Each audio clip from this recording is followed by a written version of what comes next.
Well, welcome everybody to this podcast. My name is Don Jackson. I'm a chief technologist at Micro Focus. And this podcast is going to be a little bit different than some of the things you may have seen in the past. The whole idea is to have a true lively conversation between at least a couple people on the call. Today's topic is going to be what's next for DevOps. And with me today, I've got Peter Vollmer, who is one of my peers in the DACH region. And so, Peter, if you want to introduce yourself real quick. Yeah, I'm Peter Vollmer. I'm located in Germany. I'm in the CTO office of Micro Focus and running parts of the software factory, the Octane Hub, and also a safe program consultant trainer. So I'm training people. I have maybe trained around 3,000 people, around the globe in the last 8 years on various topics. Yeah, what else should I say? Yeah, so maybe come to something else, but I don't want to make the introduction too long here. Yeah, well, and I can see from the background, you're an audiophile. It looks like, right? So you're heavy into guitars, I take it. Yes, I'm a mediocre guitar player, so I have more fun than skills there. But well, that's fantastic. Thanks for taking the time today, Peter, to talk with me and talk about the topic of what's next for DevOps. So I'm just gonna, kind of jump right into it. In your opinion, what is next for DevOps, right? What is the market moving towards? Yeah, maybe we start here really a little bit earlier in time and look historical in that, because I think there is a clear historical picture, that we can draw here, and that is really, we started somewhere, right? And we don't start now at 0 BC or something, but at least in the 1970s, when Winston Royce came up with the waterfall model, documented that. I think most people know that story, right? The first time where you had then this documented process. He was then fighting, I think, his whole life, and his son too, that this is not a one-way approach, but there is also these upstream cycles in it, but that got a little bit forgotten there. And then we had a couple of things happening in the upcoming years, like Barry Boehm's spiral model and the evolutionary models and things like that. But I think the real momentum, vision-driven spiral, yeah. Yeah, the real momentum came then really when Agile came around, and more iterative approaches, and they got a little bit more momentum there, right? With extreme programming, with Scrum and so on. And so the first idea, or one perspective that I find really interesting, is that we started to break the first silos, right? So we broke the silos between development and testing. And we said, okay, you get a common mission, you get a shared responsibility of what you do, and it's not developers just throw things over the fence, and the testers can then do whatever they want with that, and trying to resolve that conflict. So Agile is much more, but I think that's an interesting perspective, right? When we look at the evolution, where we want to get to an answer to your question, right? Then when we move on that, so we see that there came then DevOps, right?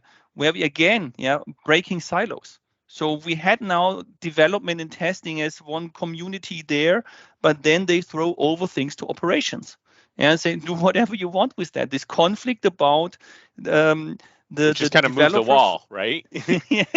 Used to throw it from development over to testing over the wall, and now we said, okay, development testing together.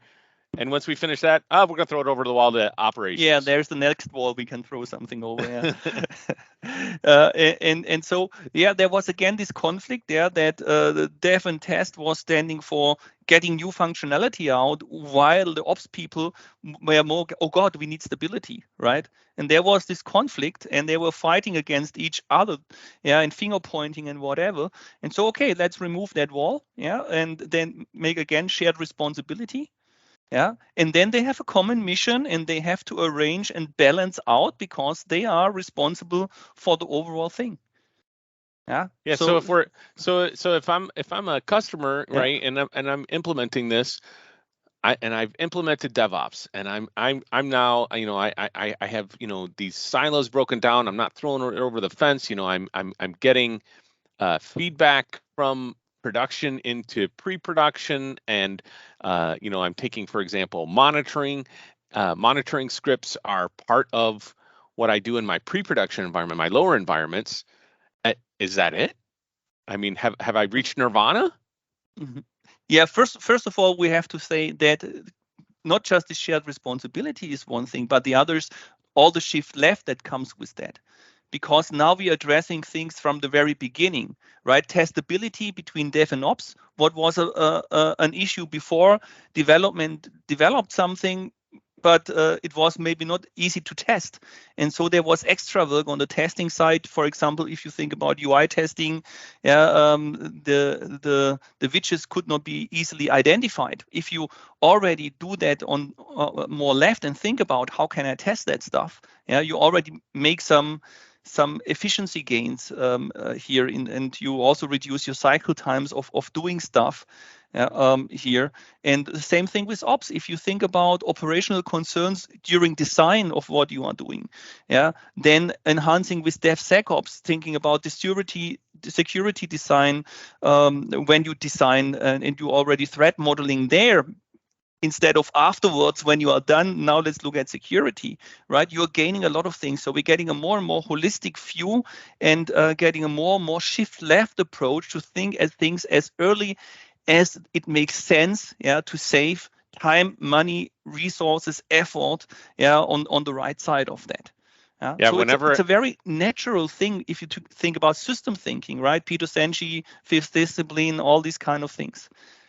Yeah, whenever I show a DevOps pipeline, of course there's a security step in there, or multiple security steps in there. Of course there is. Who wouldn't do security as part of their DevOps pipeline? Of course they do, because Yes. I don't want to be the reason that we're on the front page of the Wall Street Journal for some massive security breach that just happened. Of course I'm doing static code analysis. Yeah. Of course I'm doing dynamic code analysis. Of course I'm doing these things. Yeah. Yeah. And all these discussions we are having here, right? I just highlighted one aspect of Agile. Now it's the same with DevOps. I just highlighted the shared responsibility, but there is this overall calmer approach, right? Where we have things like culture, automation, lean flow, where we have a measurement of flow and quality, where we have recovery, yeah, stability, and all these things. So it's much more, yeah. Or if you think about the DevOps principles, but we are still at your first question here, right? Yeah. About how is this evolution, what comes after DevOps, and now we just set the stage for that, and more or less, when we now look at this question is, yeah, what other walls can we break? Yeah. Yeah. And this is exactly where we go when we talk about value stream management, right? Where we now more or less also introduce another term, I would say business agility, right? Where we not just talk about the technical side, where we also talk about the overall business, because our optimization, our holistic view, yeah, is business. Yeah, and technology and what we develop is enabling businesses, yeah, and therefore, yeah, usually when we talk about value streams, we talk about a business value stream or a digital value stream. SAFe calls it operational value stream, right? Where we talk then about, yeah, how we sell a product, about the whole delivery chain thing. But for that value stream, yeah, and to be competitive with that value stream, we need supporting systems below. Yeah, and somebody has to develop these systems, and it has to be a tight collaboration so that we bring business and technology together to get an optimal solution. It's not just about the business tells, yeah, the technology people, IT, whoever, what they need. Also, technology has to offer something maybe the business did not think about, right? And therefore, then we also have these development value streams or DevOps value streams that build the systems that enable then the business value streams, yeah, to improve. So you talk about breaking down walls. So when I was a customer, and not just a customer for Micro Focus, customer for other vendors out there as well, one of the big challenges that we always had is the business that's actually funding IT had no visibility as to what was going on. All they knew is that they were told that it was going to Order happen, takers. right? Yeah. And when it was going to happen, and then inevitably it was delayed. Right? Mm-hmm. So inevitably, it was funded for a 6-month program, and it ended up being a 9-month program and going over budget by 30, 40, 50%.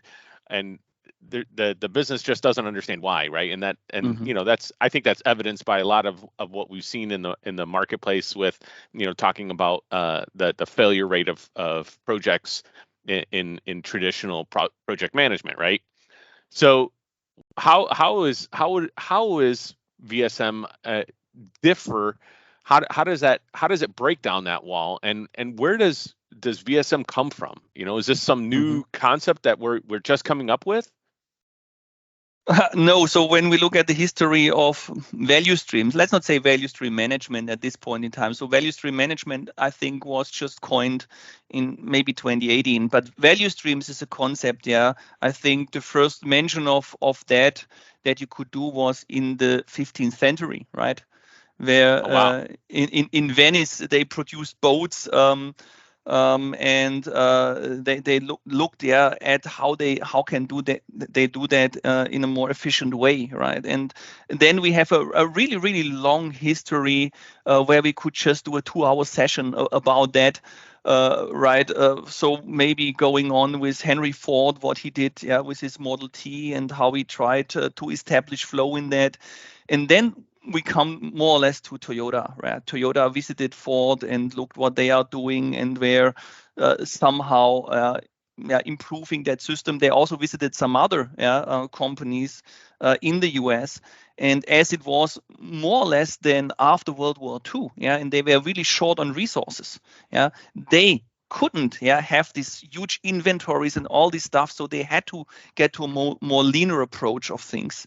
And so because they were forced to that, they come more to this value stream thinking that they had. But they did not even call it like that. I think they called it somewhere information and materials diagram or flow. Yeah. So what we now know, what is value stream identification, value stream mapping, pull instead of push, in your systems, and therefore, making a revolution on the market, right? Because productivity went through the roof somehow. And so even if it was to somehow first coming from Europe, then to your US, this thinking, finally it came back then from Japan, where Toyota really did that. Then I think in the 80s or so to the US. And there we have a lot of really good things. So Goldratt published, for example, the goal with the theory of constraints in 1988. I think Taichi Ono from Toyota, right, came out with this Toyota Production Systems book. Womack started here then with the machine that changed the world. James Martin published The Great Transition. Peter Heinz then came up with value stream management in 2000. So this is a long history of building blocks. But mainly, and I think that is really an interesting thing, it's about lean production, right?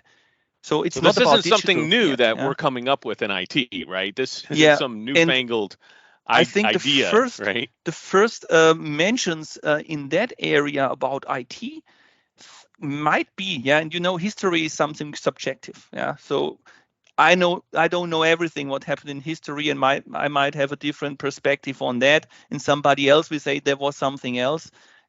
But in 2014, for example, when we in HP, or now Micro Focus, initiated the IT for IT reference standard, we already talked about value streams there, and it was for digital.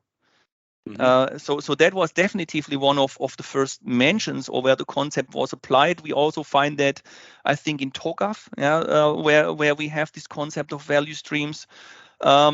And then I think it really got momentum around 2018 when Forrester came with its first wave about value stream management. And if the first analysts start with this, the other come, then Gartner came, IDC came, all the others. I don't want to mention now all of them. And then value stream management became a thing. And I think, when was it?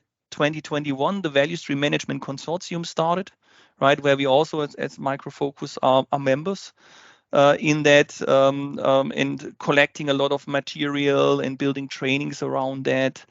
And now I think value stream management is well known. But when we look at the application, so there is still a lot of potential on the one hand, even that many companies started with that. And we can still learn a lot here. So there's still a lot of research going on, especially because when we look at lean manufacturing and the concepts there, and we now go to lean product development, it's not the same thing. It's not that we take a piece of something and that goes down the manufacturing line and we drill a hole into it and we add something on it, right? And then we take the next one and do exactly the same thing.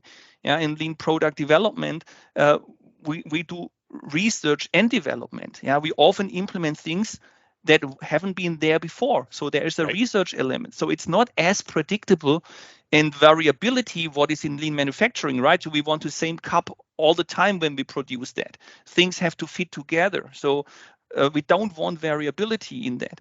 But in software, the lean product development, we want variability in terms that our engineers, when they implement stuff, come up with better ideas, come up with cooler stuff, what was maybe initially specified. And therefore, we cannot just take one-to-one what was done in lean manufacturing and just apply that to lean product development.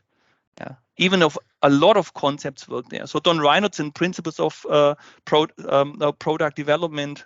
What's the book? I have to look up. Principles of Product Development Flow. It's here on my shelf.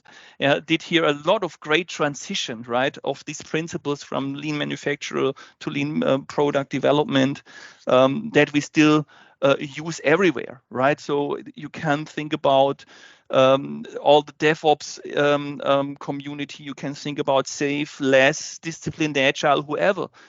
So the basics come from Reinert's work and maybe Womack and Poppendick and some others who did this transfer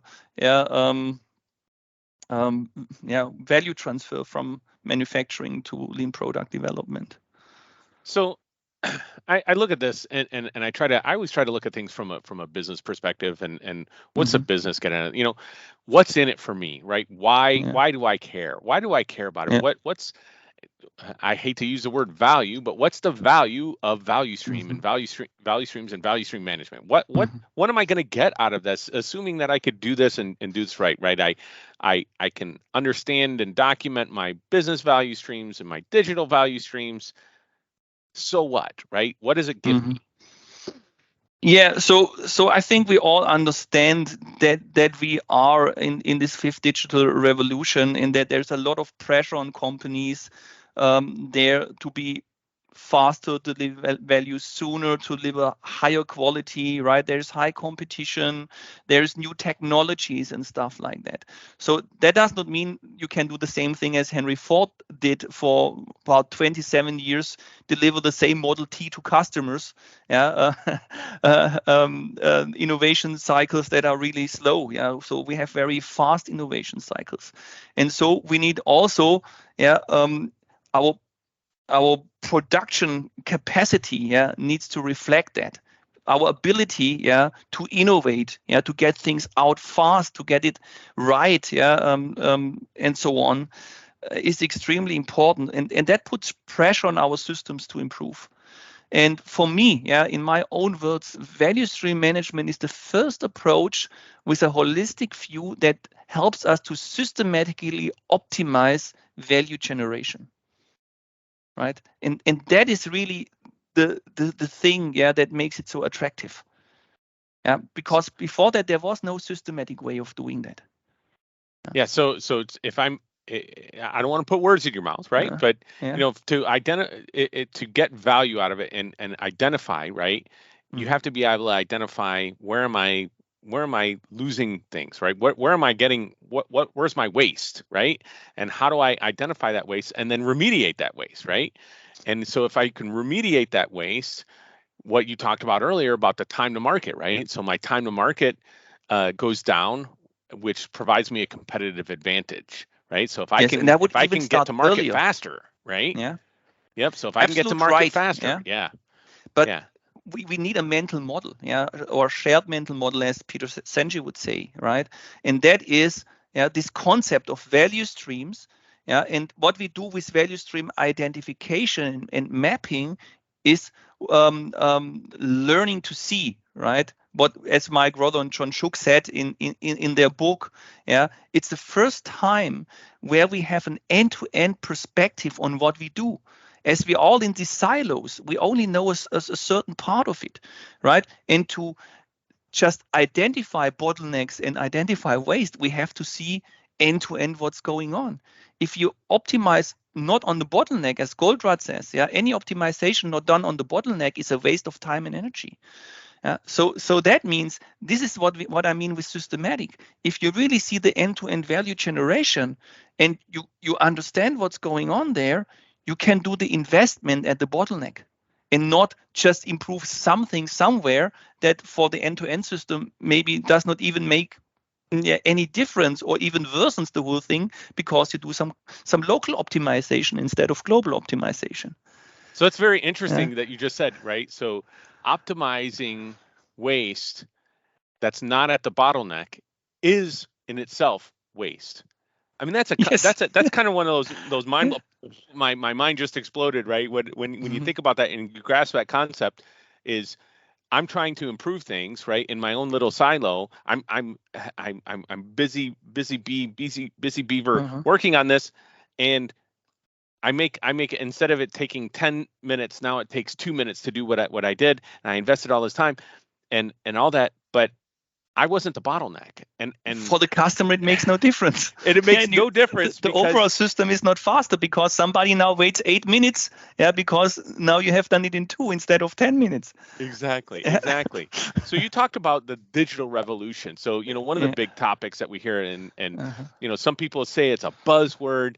I don't know that I would agree with that statement, but they talk about AI as leading this digital revolution. So how does AI interface or contribute to the concepts in value stream management? What does AI bring to the table in a value stream management? Yeah, so as we said, these are big complex systems, right? And we human beings have some limitations in terms of highly complex systems with a lot of agents and players and you name it in there.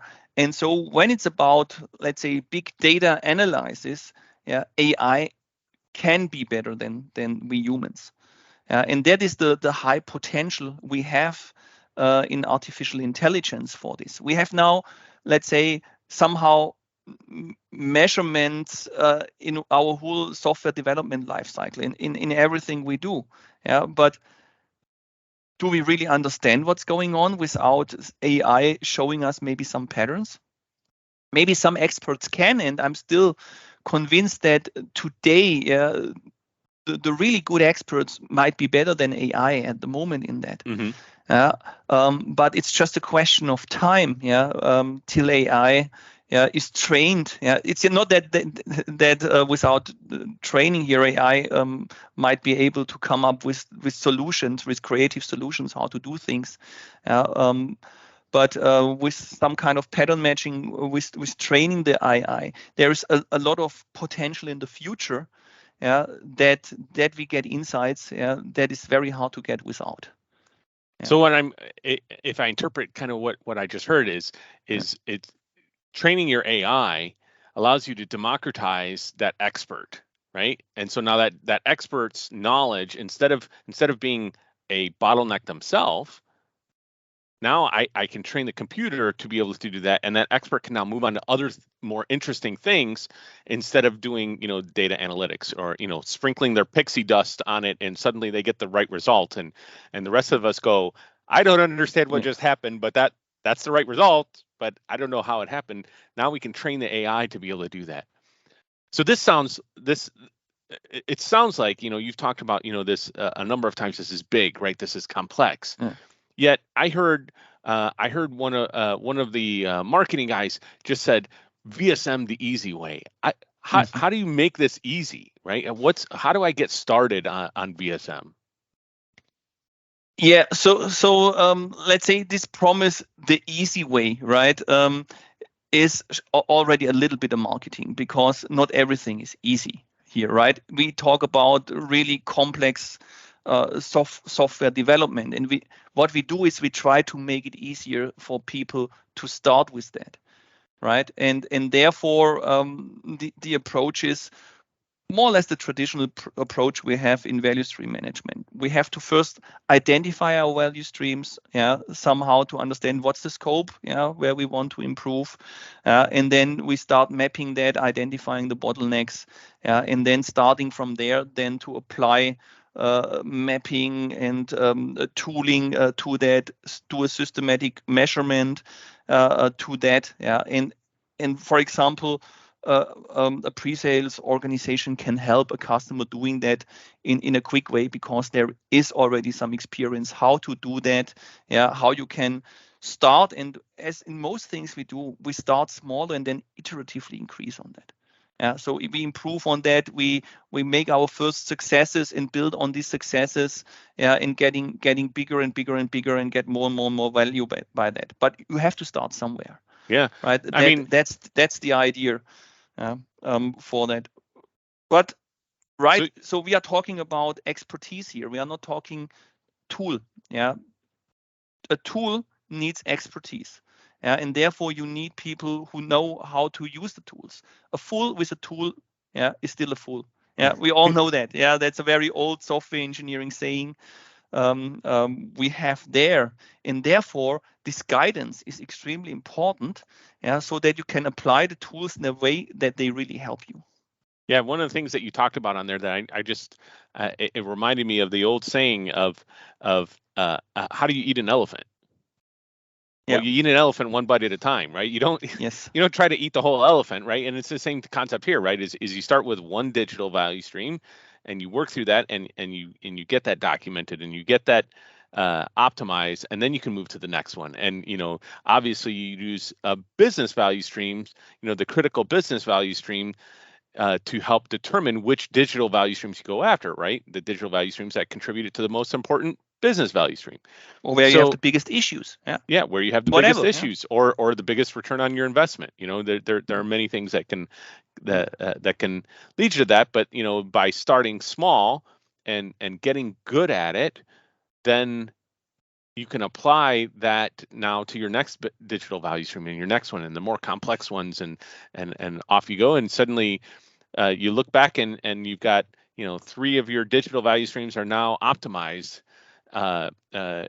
sufficiently optimized, because obviously you can always optimize more, but you're never done with optimization. That's the other thing, exactly, right? Exactly. That's the characteristics of optimization.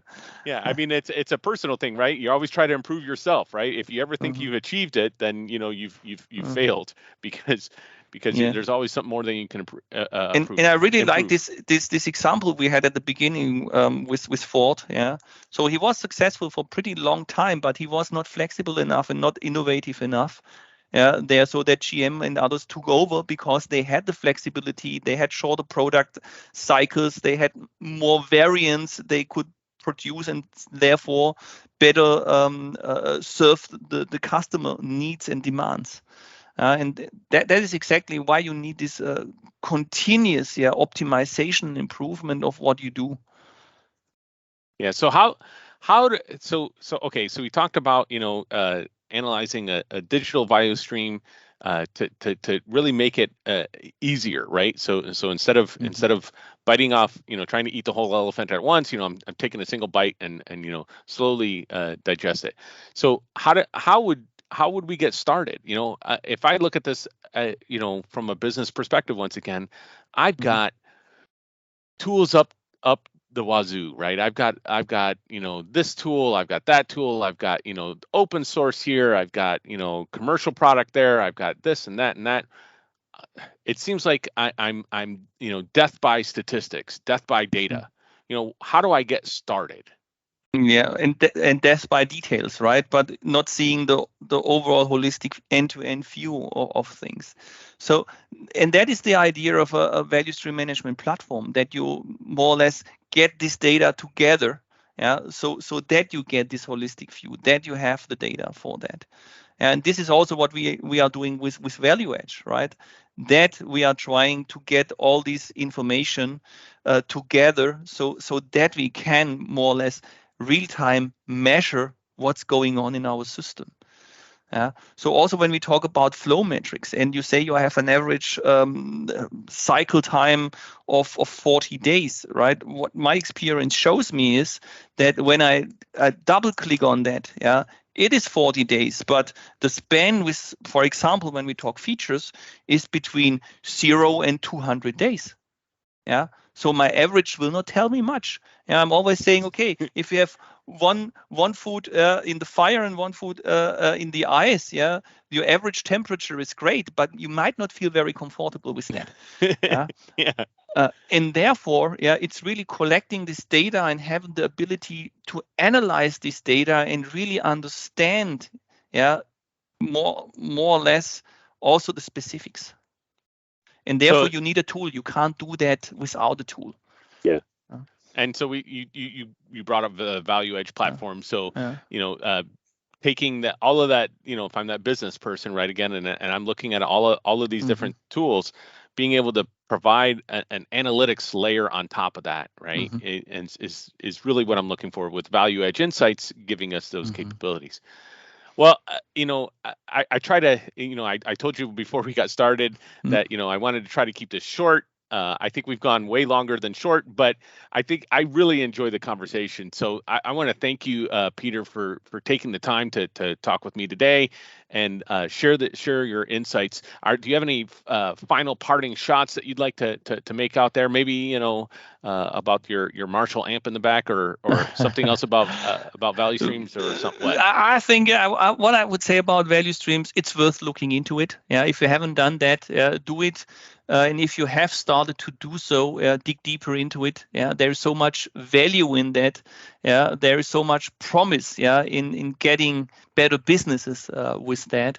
That it's worth doing. And I'm so excited myself about that I do a lot of research, and we just scratched the surface today. So there is so much more to say about it, and so much interesting insights to share, that I can just encourage people to look into it. Well, thanks again, Peter, for taking the time today. If you want to get in touch with Peter, you can feel free to reach out to me. My name is Don Jackson. Once again, that's don.jackson@microfocus.com, and I can get you in touch with Peter. Peter, I don't know if you want people reaching out direct to you, or you will find me on LinkedIn, for example. I think that's the easiest way, right? Absolutely. So thanks again, and look forward to our next session, our next podcast. It's going to be around user experience automation. When should I do what kind of automation? So look forward to that, and thanks again, Peter, for taking the time today. If you liked the video, please click the like button, and don't forget to subscribe to our channel so that you get notified when we release new videos.